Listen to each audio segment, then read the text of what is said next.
요한계시록 21장 6절부터 보겠습니다. 또 내게 말씀하시기를 다 이루었노라. 나는 알파와 오메가요 시작과 끝이라. 내가 목마른 자에게 생명수의 샘을 값없이 주리라. 이기는 자는 모든 것을 상속받으리니 나는 그에게 하나님이 될 것이요 그는 나에게 아들이 되리라. 그러나 두려워하는 자들과 믿지 아니하는 자들과 가증스러운 자들과 살인자들과 음행하는 자들과 마술하는 자들과 우상숭배하는 자들과 모든 거짓말하는 자들은 불과 유황이 타는 못에 참여하리니 이것이 둘째 사망이라고 하시더라. 또 마지막 일곱 재앙을 가득 담은 일곱 호리병을 가진 일곱 천사 가운데 하나가 내게 와서 나와 대화하여 말하기를 이리 오라. 내가 너에게 신부인 어린 양의 아내를 보여주리라 하고 그가 영 안에서 나를 이끌어 크고 높은 산으로 가서 큰 도성 거룩한 예루살렘이 하나님께로부터 하늘에서 내려가는 것을 내게 보여주니 하나님의 영광이 있어 그 도성의 광채가 가장 귀한 보석 같고 벽옥 같으며 수정같이 맑고 또 크고 높은 성벽도 있으며 12 대문이 있고 그 문에는 12 천사와 이름들이 기록되어 있는데 그것은 이스라엘 자손 12 지파의 이름이더라. 동편의 문이 3개, 북편의 문이 3개, 남편의 문이 3개, 서편의 문이 3개이며 또 그 도성의 성벽에는 12 기초석이 있는데 거기에는 어린 양의 12 사도의 이름이 있더라. 나의 말하는 이는 그 도성과 그 분들과 그 성벽을 측량하려고 금 갈대를 가졌더라. 그 도성은 네모가 반듯하며 길이와 너비가 같더라. 그러므로 그가 갈대로 그 도성을 측량하니 1만 2천 스타디온이요 길이와 너비와 높이가 같더라. 또 그가 그 성벽을 측량하니 144 규빗이라. 이는 사람의 척도 곧 천사의 척도라. 그 성곽은 벽옥으로 지어졌고 그 도성은 순금으로 맑은 유리 같고 그 도성의 성곽의 기초석은 각양 보석으로 단장되었으며 첫째 기초석은 벽옥이요 둘째는 사파예요 셋째는 옥수 넷째는 에메랄드이며 다섯째는 홍마노 여섯째는 홍보석 일곱째는 감남석 여덟째는 녹보석 아홉째는 황옥, 10째는 녹옥수, 11째는 제신스, 12째는 자수정이더라. 또 그 12 대문은 12 진주니 그 문들은 각각 한 개의 진주로 되어 있더라. 그 도성의 거리는 순금이며 투명한 유리 같더라. 주님, 이 땅에 계실 때 제자들에게 처소를 예비하시려 하늘에 가신다고 말씀하셨고 사랑하시는 제자에게 친히 나타나셔서 친히 이 모든 것들을 구체적으로 말씀하시며 보여주신 것을 감사하며 또 우리에게까지도 오늘 말씀을 통하여 하나님의 변치 않는 말씀을 통하여 오늘도 우리에게 확실하게 말씀하여 주신 것을 감사합니다. 아버지 하나님, 우리가 이 세상을 바라보지 않고 우리가 영원히 살 집을 바라보면서 나그네와 행인 같은 삶을 오늘도 기쁨으로 살 수 있는 이 말씀의 소망이 될 수 있도록 도와주시옵소서.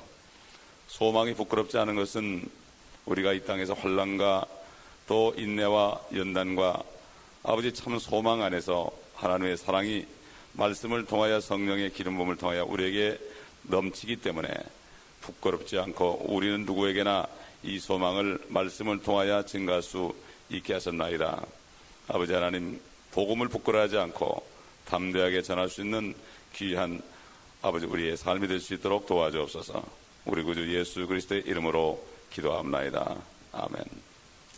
여기에 에덴 동산에서 하나님께서 아담과 이브에게 이 동산에 있는 모든 나무의 열매는 너희가 마음대로 먹을 수 있다. 그럴 때 freely, 값없이라는 말씀을 썼죠. 그런데 이브가 사단의 말을 들었을 때 값없이라는 말을 빼고 대답을 했습니다. 먹을 수 있으나 이렇게 대답했어요. 사단이가 동산의 나무 열매를 먹지 말라 하시더냐, 거꾸로 이렇게 부정적으로 물었을 때 벌써 감염이 돼가지고 이분은 그냥 먹을 수 있으나 이렇게 얘기했어요. 분명히 하나님은 마음대로 값없이 freely 먹을 수 있다고 그러는데 값없이란 말을 빼놨습니다. 그렇기 때문에 창세기에서 잃어버린 그 생명나무와 생명수와 그리고 에덴 동산이 여기 지금 하나님의 말씀을 통해서 회복되는 것이 나오고, 우리가 잘 알듯이 수가성 여인에게 나를 믿는 자는 목마르지 않을 것이다. 바로 뱃속에서 샘물이 되어 나올 것이다. 영원히 솟아나는 샘물이 되리라 하는 것처럼 이 약속대로 생명수의 샘이 모든 사람에게 주어지기 때문에 영원히 살 것을 여기에 얘기하는 거죠. 그래서 7절에 보면 이기는 자는 모든 것을 상속받으리니 나는 그에게 하나님이 될 것이요 그는 나에게 아들이 되리라. 사실 그리스도인들은 이미 세상을 이긴 사람들입니다. 세상을 이긴 사람들이지만은 범죄하게 되면은, 죄 가운데 살게 되면은, 육신적으로 살게 되면은 그 사람은 기업을 잃어버립니다. 그 상속을 잃어버립니다. 그리고 환난 때에는 정말 계명을 완전히 지켜야만 이기는 자지만, 은혜 시대에는 누구든지 믿음으로 난 사람은 이미 세상을 이긴 자다 그랬습니다. 왜냐하면 이미 주님이 우리 안에 계시기 때문에. 8절 가보면은 그러나 두려워하는 자들과 믿지 않는 자들과 가증스러운 자들과 살인자들과 음행하는 자들과 마술하는 자들과 우상 숭배하는 자들과 모든 거짓말하는 자들은 불과 유황이 타는 못에 참여하려니 이것이 둘째 사망이라고 하시더라. 참 앞에 있는 상황하고는 완전히 정반대되는 상황입니다. 새 예루살렘, 새 하늘, 새 땅에 살 사람과 이 사람들은 완전히 끔찍한 끔찍하게 분리된 사람들인데, 정말 아까는 앞에는 슬픔도 없고 죽음도 없고 눈물도 없고 고통도 없는 그런 곳에 사는 사람들이지만, 이 사람들은 영원토록 고통받는 곳에 살 사람들을 여기 얘기하고 있습니다. 말 그대로 여기는 불타는 지옥이고 불못인데, 여기 보면 믿지 아니하는 자들을 음행하는 자들이나 우상숭배하는 자들이나 거짓말하고 마술하는 자들과 똑같이 취급합니다. 하나님께서는 믿지 않는 사람들을, 또 두려워하는 자들을 살인자들과 음행자들과 똑같이 취급을 하고 똑같은 부리로 집어넣습니다. 또 거짓말하는 자들, 사실 그리스도인들도 거짓말 많이 하죠. 거짓말 많이 합니다. 그런데 그런 짓을 하면은 그리스도인들은 하나님의 나라를 상속받지 못한다. 갈라디아서 5장 21절에 그렇게 말씀했지만 그리스도인은 여전히 그리스도인이에요. 세상에 믿지 않는 사람들은 좋은 죄인이 있고 착한 죄인이 있고 아주 잔인한 죄인이 있고 그렇게 있지만, 마찬가지로 그리스도인들도 영적인 그리스도인이 있고 육신적인 그리스도인이 있습니다.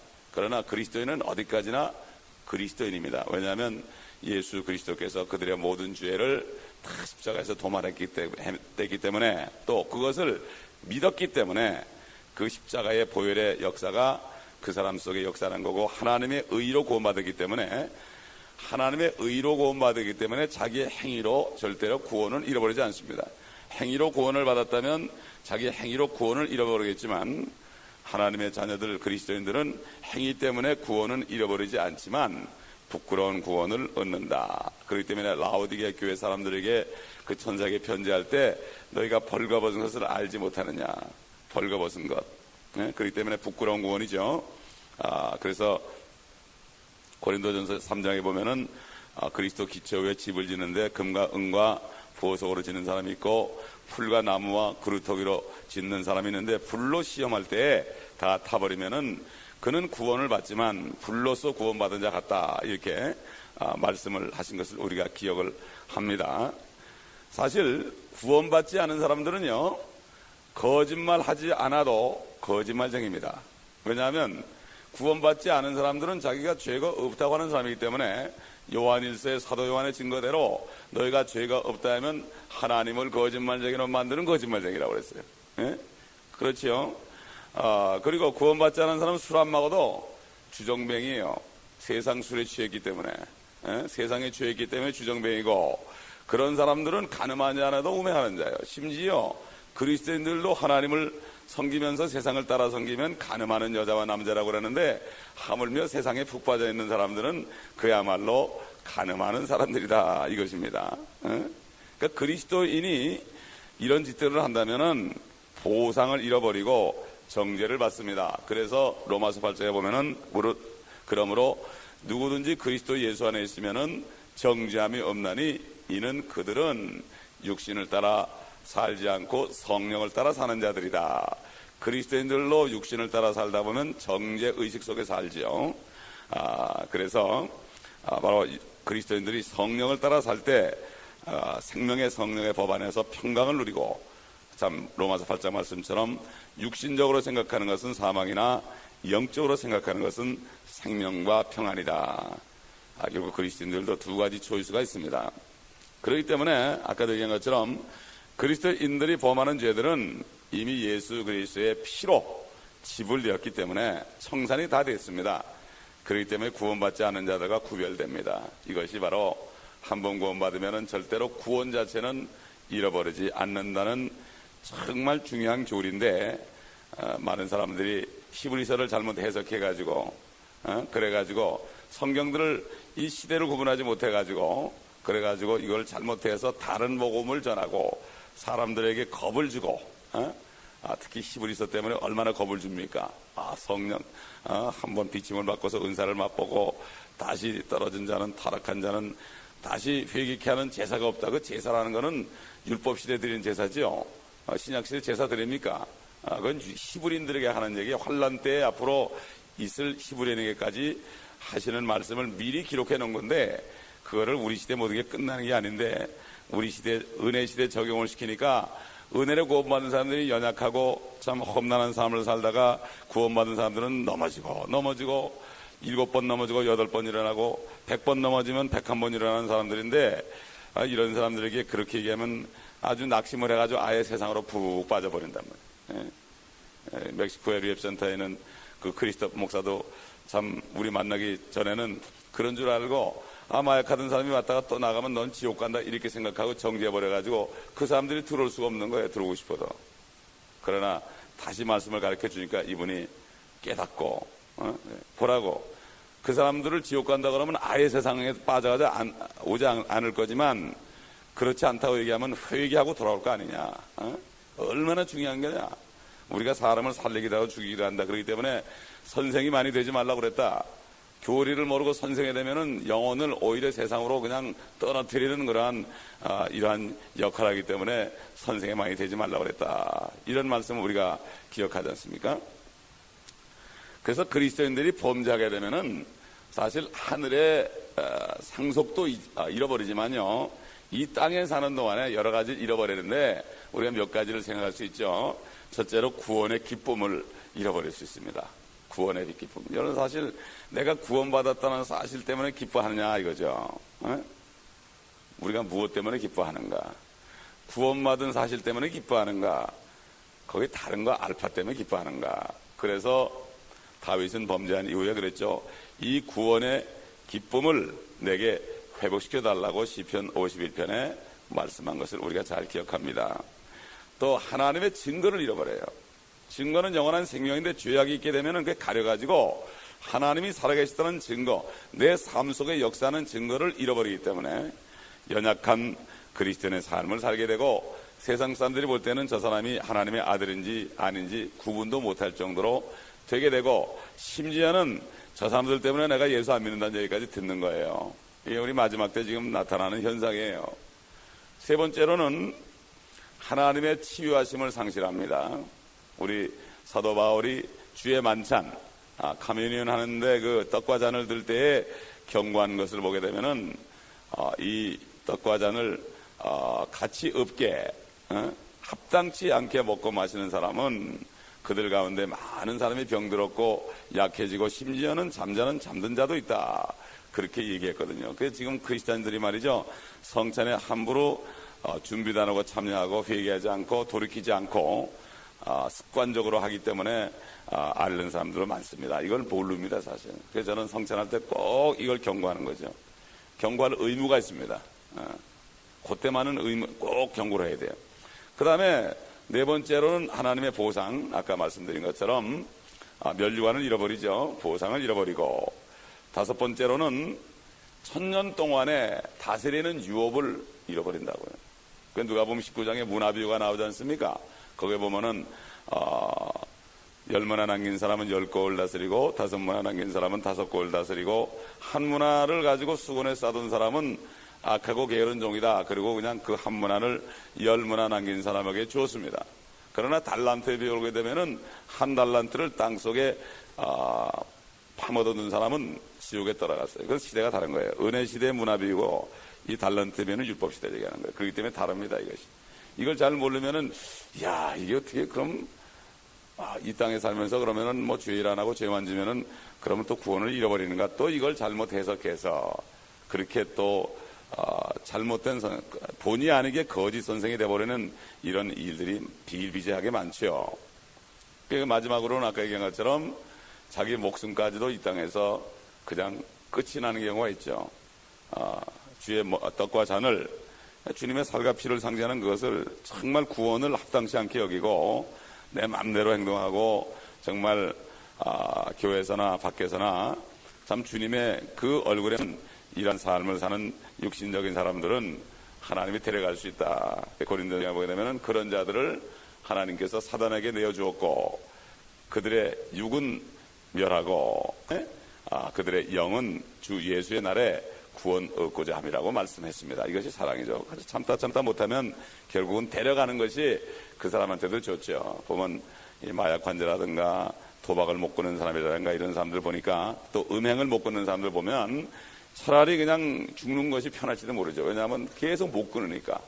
그런 사람들은 데려가는 것을 우리가 볼 수가 있습니다. 우리 9절 보겠습니다. 또 마지막 7 재앙을 가득 담은 7 화리병을 가진 7 천사 가운데 하나가 내게 와서 말하기를 이리 오라, 내가 너에게 신부인 그 어린 양의 아내를 보여주리라 하고. 고린도후서 11장 2절에 보면은 우리는 사도 바울 말씀에 따르면은 우리는 그리스도와 정혼한 순결한 처녀다, 약혼한 처녀다 이렇게 되어 있죠. 그런데 여기는 이제는 신부가 되어 있습니다. 신부가 되어 있어요. 19장에 가보면은, 요한계시록 19장 가보면 우리 잘 알듯이 어린 양의 혼인잔치에 우리가 결혼하는 장면이 나오죠. 그런데 지금 여기 21장 9절에는 이제 그녀는 그분의 아내로서 도성으로 표현이 됐습니다. 도성으로. 그러니까 어제도 얘기했지만은 성경에서 여자는 도성으로 묘사가 되고 또 도성은 또 여자로 묘사되는 경우가 있죠. 사탄은 바빌론을 신부로 갖는, 그러면서 그 여자는 또한 도성이고 온 땅의 왕들을 다스리는 도성이고, 그리스도는 새 예루살렘을 신부로 갖는데 또 새 예루살렘도 여자면서 그 신부도 여자이면서 도성이다. 그러니까 하나로 보는 거죠. 하나로. 주님 볼 때 하나입니다, 우리가. 그렇기 때문에 교회는 그리스도의 몸이죠. 우리가 지체고 우리 멤버라고 그러죠. 멤버. 그래서 교인을 멤버 오브 처치 그러지 않습니까? 멤버라는 거는 한 몸에 소속되어 있는, 붙어 있는 유기체로서의 그러한 몸이다. 그러니까는 유기체와 조직하고는 다르죠. 조직은 사람이 모여 있어도 연결이 안 되어 있습니다. 떨어져 나갈 수가 있습니다. 그러나 유기체는 하나가 떨어나가면 전체가 병실이 되는 겁니다. 그렇기 때문에 교회에 한 사람이 고통받으면 교회 전체가 고통받게 돼 있고, 한 사람이 죄를 짓고 심각한 자리에 빠지면 교회가 병들기 때문에 그런 사람들을 치리해서 말을 안 들으면 교회에서 내쫓아버리고 다시 회개할 때 받아줘야만 교회가 깨끗하게 되는 것입니다. 요즘엔 그걸 안 하고 그냥 숫자만 늘리려고 누구나 다 받아주고 막 죄인들이 숨어 있으면서도 모르니까 전체가 누룩이 퍼져가지고 종창처럼 교회가 퍼져나가서 병드는 것을 우리가 볼 수가 있습니다. 10절로 넘어가 보겠습니다. 그가 영 안에서 나를 이끌어 크고 높은 산으로 가서 큰 도성 거룩한 예루살렘이 하나님께로부터 하늘에서 내려가는 것을 내게 보여주니. 그건 하늘에서 요한이 봤습니다. 하늘에서 요한이 이렇게 봤어요. 21장 2절에는 말이죠, 내려오는 것을 봤어요. 이 땅에서 왔다 갔다 하는 거죠. 그냥 뭐 왔다 갔다 하면서 하늘에서 내려가는 걸 보고 앞에서는 땅에서 내려오는 것을 보고 아주 뭐 확실한 거 아닙니까? 근데 보면 이 도성이 땅에 내려앉았다고는 얘기하지 않고 어딘가 좀 하늘에 떠 있다는 이러한 암시를 우리에게 하고 있습니다. 우리 16절로 좀 넘겨 띄어가지고 16절로 넘겨 띄어서 먼저 좀 보면은 그 도성은 네모가 반듯하며 길이와 너비가 같더라. 그러므로 그가 갈 대로 그 도성을 측량하니 12,000 스타디온이요 길이와 너비와 높이가 같더라. 먼저 이제 그 모습을 먼저 보십시다. 이 도성은 정금으로 되어 있죠. 그런데 참 희한한 게 말이죠. 우리 인간으로서 상상을 못하는 게 입방체라면은 이게 면이 6개가 돼야 되는데 면이 4개예요. 4개. 입방체인데 이상하지 않아요? 면이 4개죠. 정사각형인데 4면이 정사각형이다. 4면이 정사각형인 입방체는 없지. 어디가 뚫렸다는 얘기죠. 그리고 도성의 길이와 너비와 높이가 다 같이 12,000 스타디온인데 스타디온이 영어로 하면 펄롱인데 이 펄롱은 한 200m쯤 돼요. 한 펄롱이. 그러면은 따져보면은 한 1,500마일 정도 돼요. 한 면의 길이가 1,500마일이에요. 가로 세로 높이가 말이에요. 높이까지 있다고요. 1,500마일 정도 되고 벽은 우리 숫자로 계산하면 말이죠. 한 80m 정도 돼요. 피트로는 한 264피트가 되고 약 80m 벽이 그렇게 두꺼워요. 그런데 이 도성은 정금으로 된 수정이다 이렇게 돼 있죠. 그런데 벽옥으로 돼 있다. 벽옥이라는 건 사실 이게 벽옥의 소위 주 원소가요 탄소예요. 탄소. 그리고 이것도 하나의 다이아몬드의 일종입니다. 다이아몬드의 일종인데 좀 색깔이 이 초록 색깔이 나는 연두 색깔이 나는 그런 초록 색깔 나는 그 다이아몬드입니다. 이게 사실 벽옥이라는 게 다이아몬드예요. 근데 이 도성이 말이죠 얼마나 크다는 걸 상상해 보세요. 저기 동부에 보스톤에서 말이에요 마이애미까지 또 마이애미에서 덴버까지 덴버에서 뉴욕의 버펄로까지 이 정도로 큰 도성이에요. 예? 평면만 해도 평면으로 해도 엄청나죠. 우리가 평면에만 살지 공중에 떠 살지 않잖아요. 평면에만 살아도 엄청난데 그게 또 높이까지 있으리 말이에요. 그때는 뭐 중력이 없으니까 우리가 그냥 완전히 중력의 영향을 받지 않는 그러한 신령한 몸을 가지니까 뭐 보였다가 안 보였다 하기도 하고 말이죠. 이런 물질계를 뚫고 나갈 정도 되니까 이건 뭐 상상할 수 있죠. 뭐 달나라 간 사람들 우주여행 사람들 몸을 가면 날아다니 뛰다 보니까 거기 가니까 그렇게 환경만 바뀌어도 날아다니는데 사람 자체가 바뀌었으니 이건 뭐 얼마나 좋겠습니까? 참 얼마나 상상해도 말이죠. 그 보면 우리 주님께서 아버지 집에 거할 곳이 많도다 그럴 때 저택이 많다 그래. 저택. 다른 성경 특별히 리바이스 스탠드 버전 같은 데 보면은 많은 방이 많도다. 내 아버지 집엔 거치할 방이 많도다. 이렇게 해놨지만 사실은 맨션이 많도다. 어떤 목사님은 이거를 오순절 날부터 시작해서 매년 100만 명이 구원받는다고 생각하고서 한번 계산해 보니까 엄청난 걸 우리가 차지할 거라고 그러는데 우리 그것까지는 알 수는 없고 계산할 필요도 없고 사실 이거는 왜냐하면은 오순절 이후에 성령이 오신 이후에 주님을 영접하고 거듭난 사람들이 살 곳이거든요, 이게. 그러니까 우리가 이 은혜 시대에 태어났다는 게 얼마나 감사한지 모릅니다. 예루살렘은 정말 우리가 요즘 보는 것처럼 쓰레기장도 없고요. 또 수도 같은 것도 필요 없는 거고 수도가 막힐 이유도 없는 거고 말이죠. 참 교통규칙도 필요 없고 티켓 받을 염려도 없고 거리에 끔 떨어진 거나 담배꽁초 이런 것도 있을 수 없고 우리가 잘 보는 쓰레기들 이 캔들 막 돌아다니는 거 이런 거 병원은 물론 없고 묘지도 물론 없고 변호사님들도 안 계실 거고 의사 선생님도 안 계실 거고 얼마나 좋겠습니까? 그렇죠? 우리 21절 가보겠습니다. 하나님의 영광이 있어 그 도성의 광채가 가장 귀한 보석 같고 벽옥 같으며 수정같이 맑고 아까 그 벽옥이 탄소가 원소로 됐다 그랬죠. 근데 우리의 그 육신 있잖아요. 육신뿐만 아니라 모든 살아 움직이는 생물들의 주성분이요, 탄소입니다, 사실. 그래서 아마 다이아몬드를 좋아하는 모양이에요. 다이아몬드가 탄소이기 때문에, 그러니까 다이아몬드를 좋아하는 것 같아, 다들. 이 도성은 그러니까 결국 살아있다는 얘기죠. 탄소로 된 벼곡으로 됐다는 얘기는 이 도성이 살아있는 도성이다. 그 도성에 내려올 때 참 얼마나 이 사도 요한이 놀랐겠습니까? 반짝반짝하면서 내려올 때 이건 본 적이 없는 그러한 것이죠. 12절 가보니까 또 크고 높은 성벽도 있으며 12대문이 있고 그 문에는 12천사와 이름들이 기록되어 있는데 그것은 이스라엘 자손 12지파의 이름이더라. 결국 12지파가 이스라엘 민족이요, 끝까지 가는 거예요. 유대인과 이방인과 하나님의 교회는 끝까지 영원토록 가는 것입니다. 이 13절 보게 되면은 동편의 문이 3개, 북편의 문이 3개, 남편의 문이 3개, 서편의 문이 3개이며 또 그 도성의 성벽에는 12기초석이 있는데 거기에는 어린 양의 12사도의 이름이 있더라. 15절 16절 나와 말하는 이는 그 도성과 그 문들의 성벽을, 그 성벽을 측량하려고 금갈대를 가졌더라. 그 도성은 네모가 반듯하며 길이와 너비가 같더라. 그러므로 그가 갈대로 그 도성을 측량하니 1만 2천 스타디온이요 길이와 너비와 높이가 같더라. 아까 얘기한 거죠. 엄청난 거죠. 17절 보겠습니다. 또 그가 그 성벽을 측량하니 144 규빗이라. 이는 사람의 척도 곧 천사의 척도라. 사람의 척도 곧 천사의 척도라는 게 뭐죠?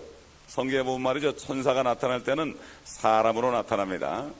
스랍이나 그룹은 다르죠. 그룹은 날개가 양쪽에 2개씩 달렸고 스랍은 3개씩 달렸죠. 스랍과 그룹은 천사가 아니에요. 그건 스랍과 그룹이지요. 보통 그룹 천사, 스랍 천사 그러는데 성경에 스랍 천사, 그룹 천사란 말을 넣고 스랍, 그룹 이렇게 나오고 천사는 따로 나오는데 천사는 남자로 나타나요. 여러분 그 빌립이가 이렇게 있는데 사마리아에서 전도하고 있는데 천사가 나타났죠. 너 저기 어디로 가라 그랬어요. 그 사막을 걸쳐 가지고 말이죠. 그 내신을 만나는 쪽으로 가라고 그랬죠. 그 천사의 말을 듣고 갔어요. 여러분 창세기 18장 19장에 보면은 3사람이 아브라함에게 나타났죠. 근데 19장에 넘어가 보면은 둘은 천사죠. 그 2 천사는 소돔으로 향하고 아브라함은 주님 앞에 여호와 앞에 그대로 섰더니 주님도 사람의 모습으로 나타나고 천사도 사람의 모습으로 나타나가지고 송아지 오리와 버터와 이걸 잡수셨다니까요. 예? 그런 경우가 많죠. 그 다음에 갈라디 4장에 보면은 바울이 그랬잖아. 너희가 나를 주의 천사 곧 하나님의 천사로 나를 그렇게 대접했다. 예? 또 그랬죠. 손님 대접을 많이 하는 사람은 부지 중에 천사를 대접하는 이도 있다. 천사가 그 집에 사람으로 찾아올 수가 있죠. 또 하나님이 우리도 천사로 쓸 수 있습니다. 우리도 천사로 쓸 수가 있습니다. 그리고 우리 하나만 찾아보죠. 누가복음 24장. 그러니까 이 땅에 살면서 우리도 천사로 쓰임 받을 수 있어요. 24장 이제 주님이 부활하실 때 이제 그 내용을 보세요. 3절 보겠습니다. 들어가 보니 주 예수의 시체가 보이지 아니하므로 그들이 매우 당황해 있고 있을 때 보라 두 사람이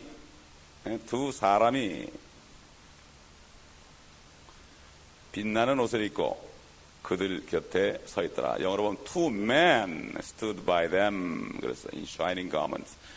그런데 이게 누구예요? 천사들 아니에요. 그죠? 천사들이 빛나는 옷을 입고 두 사람이 서 있더라. 날개는 없습니다. 되게 날개 달린 건 천주교에서 다 만들어 놓은 거예요. 아기가 날개 달고 있는 거, 아기 천사가 있다는 거는 주님께서 아이들의 천사들이 주님 앞에 매일 뵙는다고 그랬죠. 하나님 앞에 하늘에서. 그 얘기는 아이들의 천사들이 하늘에 있다는 얘기인데 이거를 아기 천사로 둔갑을 시켜가지고 아기가 날개 달고 홀로 날아다니는 거, 이거를 그려놔가지고 잘못되게 이렇게 이해를 시키는 것을 볼 수가 있는데 우리는 그런 것도 생각을 바꿔야 됩니다.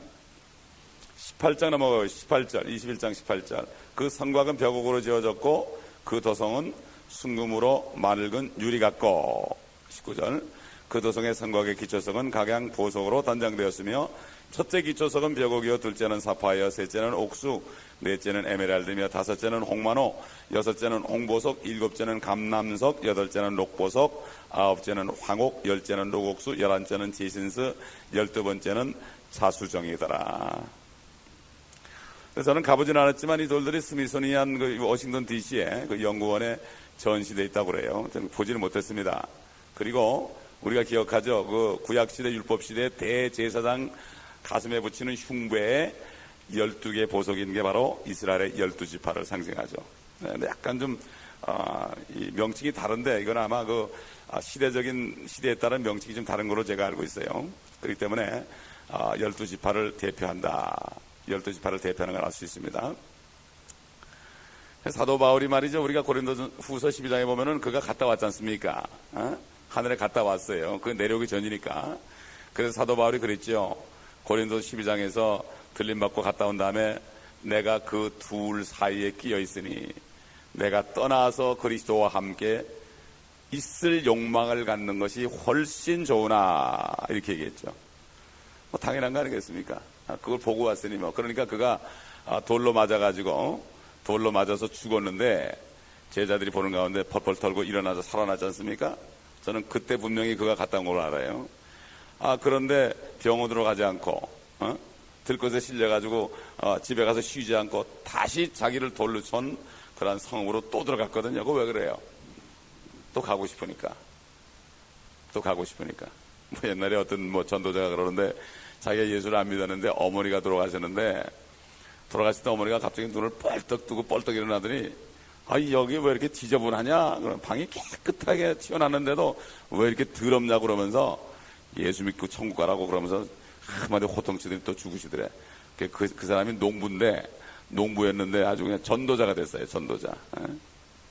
참 그런 얘기를 들었는데 참 하늘에 갔다 왔는지 그 양반도 자고 왜 그렇게 더럽냐고 그러더래요. 그러니 뭐 사도 바울이 오죽하겠습니까? 하나님이 참 쓰려고 미리 보여준 거 아닙니까? 그래서 하나님께서는 쓰실 사람은 말씀에 깊이 들어가게 하고 참 이 영광을 보여줌으로 말미암아 조금 더 흔들리지 않도록 죽는 것이 두렵지 않도록 이렇게 하나님께서 해놓고 여러 가지 어려움을 허락하신 걸 볼 수가 있습니다. 그렇기 때문에 참 사도 바울이 이렇게 1500마일이나 되는 큰 도성, 번쩍번쩍한 도성을 보았고 이 12개 기초석까지 보았으니 여러분 이 기초석 우리가 보지 못한 것도 여기 있습니다. 그러니 말이죠. 이게 참 사실 이 수정 같은 건 이렇게 보게 되면은 땅속에 파묻혀 있거든요. 그게 뾰족뾰족한 건 모양들이. 어떻게 누가 모양을 내겠어요? 그거 보면 이게 한번 이 세상에 심판을 받아가지고 뒤집어 엎어진 거죠. 그러니까 금은 보석이 전부 땅속에 들어가 있고요. 이게 막 그냥 막 뒤흔들다 보니까 들어가서 막 그냥 숨어 있으니까 금맥을 찾기 이렇게 힘들죠. 찾아도 계속 있는 게 아니고 끊어지고 그러죠. 이거 보면은 이 땅이 옛날 창세기 1장 2절에 있는 것처럼 흑암의 깊은 중에 있었다.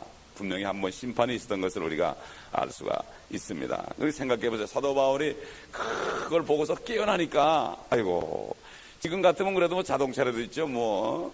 깨끗한 집이라도 있죠. 그때야말로 정말 보이는 거야 사막이고 보이는 건 낙타의 소리, 낙타가 침을 질질 흘리고서 그냥 지저분한 꼴만 보일 거죠. 그러니까 얼마나 낙심이 됐겠습니까? 낙심이 많이 됐겠죠. 21절 가보겠습니다. 또 그 12대문은 12진주니 그 문들은 각각 한 개의 진주로 되어 있더라. 그 도성의 거리는 순금이며 투명한 유리 같더라. 참 이게 희한한 게 뭔가 하면요. 이 땅에 돈이 결국 돈의 기초가 뭡니까? 요즘은 못 그래. 옛날에는 금과 은이었어요. 금본이제 은본이제. 그래서 금이 있는 만큼만 돈을 발행했어요. 옛날엔 그랬어요. 그러나 요즘에는 워낙 사람이 많아지고 유통을 많이 해야 되기 때문에 그 이상으로 이제 발행하는데 옛날 같으면은 돈을 갖다 주면 금으로 바꿔줬습니다. 그 돈의 가치가 금의 가치만큼만 이 돈은 금의 몇 돈에 해당된다 이렇게 해가지고 돈을 갖다 주면 금으로 바꿔줬어요. 그러니까 돈이 가치가 있었죠. 요즘엔 그렇지 않습니다. 그런데 그러니까 요즘 보면 사람들이 이 돈이 금과 은의 기초에 있기 때문에 금과 은을 얻으려고 싸우고 치고받고 서로 전쟁까지 하는 거예요. 지금 그렇잖아요. 근데 보세요. 하늘에 올라가면 어떻게 해요? 그런 돈들 때문에 싸우는 게 아니라 그 돈을 우리의 발로 밟고 다닌다. 이 얼마나 멋진 일입니까, 이거? 얼마나 통쾌하겠습니까? 통쾌한 일이야, 통쾌한 일이야. 그리고 여자들은 그냥 결혼할 때, 요즘 욕심 많은 여자들은 그냥 몇 카라트도 해주면 눈이 싱글싱글하고 그러고 안 해주면 짜증내고 그러지만 이제는 뭐 우리가 사는 것이 온통 다이아몬드인데 말이죠. 이제 이게 참 믿어져야 되는데, 세상 사람들은 안 믿을 거예요. 죽어라고 안 믿을 거예요. 그러나 우리는 성령께서 안에 계시기 때문에 믿어지는 게 축복입니다. 그렇기 때문에 참 이 진주문도 말이죠. 그렇게 큰 도성에 양쪽에 동서남북에 3개씩 있는데 얼마나 진주가 크겠습니까? 그래요. 한 사람이 빠져나갈 정도 문은 한 7피트 정도면 돼요. 뭐 6피트 이상 되는 사람 별로 없으니까. 근데 이게 그런 문이 아니죠. 그 도성에 문이 요만해가지고 뭐 되겠어요? 얼마나 크겠습니까? 한 30피트, 40피트, 뭐 100피트 정도 이렇게. 그러면 뭐 그 둥그란 진주가 말이죠. 얼마나 빛이 나겠습니까? 누가 그 진주문 들어갈까? 어릴 때 찬송 많이 불렀는데, 교회는 주님 말씀한 것처럼 진주 장사는 한 사람이 값진 진주를 발견하고 자기 전 재산을 다 들여 팔았다. 우리 주님께서 우리를 진주로 보시고 재산을 다 들여서 피 흘려 우리를 사셨습니다. 그렇기 때문에 이 땅에서 그리스도인들은 진주처럼 고통을 받으면서 세상에 찢기고 고통받으면서 핍박받으면서 그냥 순진한 양들 같으니까 싸우지도 못하고 그냥 기도하며 인내하며 막 금식하며 진을 막 내니까 이게 우리를 주님의 모습을 볼 때는, 우리가 연단받은 사람들은 주님이 볼 때는 바로 이 진주처럼 보이는 거죠. 우린 진주처럼 보입니다. 그럼 우리 이 소망 속에 오늘 우리도 살아가면서 지금 고생하는 것이 바로 내가 내 진주의 빛이 더 빛나게 하는 것이다. 이것을 생각한다면 우리가 그 진주문을 들어갈 때 얼마나 감격이 되겠습니까? 기도하겠습니다. 아버지 하나님, 오늘 우리가 살 곳을 보여주신 것을 감사합니다. 이 말씀들을 우리 심령 속에 주님이 오실 날까지 꼭 간직하고, 첫 번에 1장에 말씀하신 것처럼 이 연의 말씀을 읽는 자와 듣는 자들과 또 아버지 하나님, 그 가운데 기록된 연의 말씀을 지키는 자들은 복이 있나니 이는 그때가 가까움이라는 말씀처럼 그때가 이제 우리 목전에 와 있습니다. 오늘 주님이 오실지도 모르는 이런 상황 속에서 매일같이 오늘 오신다는 믿음 가운데 세상을 이기고 믿음이 이기는 이 삶을 살 수 있도록 도와주옵소서. 우리 구주 예수 그리스도의 이름으로 기도드리나이다. 아멘.